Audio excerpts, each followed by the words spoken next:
എന്ത് പെട്ടെന്നാണ് നെയ്പാത്രമൊക്കെ കാലിയാവുന്നത്. ഞാനിവിടെ നെയ്യ് വീട്ടിലുണ്ടാക്കാണ് കേട്ടോ ചെയ്യുന്നത്.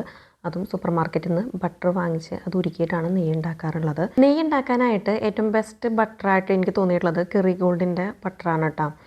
അത് നല്ല സൂപ്പർ മണവും നല്ല രുചിയുമാണ്. പക്ഷെ അത് കിട്ടാത്തത് കൊണ്ട് ഞാൻ ഇപ്പോൾ കിട്ടിയ ബട്ടറൊക്കെ വെച്ചിട്ടാണ് ഉണ്ടാക്കാൻ പോകുന്നത്. ഇതിൽ സോൾട്ടഡും അൺസോൾട്ടഡും ഒക്കെ ഉണ്ടായിരിക്കും. എനിക്ക് പിന്നെ അങ്ങനത്തെ പ്രശ്നങ്ങളൊന്നും ഇല്ലാത്തത് കൊണ്ട് ഞാനെല്ലാം കൂടി മിക്സ് ചെയ്തിട്ടാണ് ഇടുന്നത്. ഞാനങ്ങനെ നോക്കാറില്ല. ഞാനെല്ലാം കൂടി ഒരു എന്താ പറയുക പാനോ ചട്ടിയിലോട്ട് ഇങ്ങനെ ഇട്ട് കൊടുത്തിട്ട് ചെറുതീയിൽ വെക്കുകയാണ് ചെയ്യാറുള്ളത്. അതൊന്ന് തള വരുമ്പോൾ ചെറുതീയിലോട്ട് വെക്കും. ഇല്ലാന്നുണ്ടെങ്കിൽ പെട്ടെന്ന് കരിഞ്ഞു പോകും. ഏറ്റവും ശ്രദ്ധിക്കേണ്ട ഒരു കാര്യം നെയ്യ് ഉണ്ടാക്കുമ്പോൾ അതാണ് കേട്ടോ. കുറച്ച് പേർക്കൊക്കെ അറിയായിരിക്കും ഇതെങ്ങനെയാണ് ചെയ്യുന്നത്. കുറേ പേരൊക്കെ ഇവിടുന്ന് ചെയ്യുന്നതായിരിക്കും. എങ്കിലും ആരെങ്കിലും ഒക്കെ അറിയാത്തവരുണ്ടെങ്കിൽ നിങ്ങൾ അറിഞ്ഞോളൂ.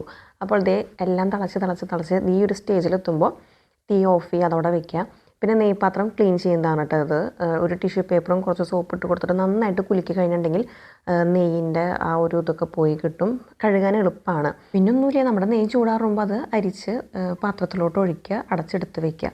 അപ്പോൾ ഇന്നത്തെ വീഡിയോയിൽ ഇത്രയേ ഉള്ളൂ. അടുത്ത വീഡിയോയിൽ കാണാം.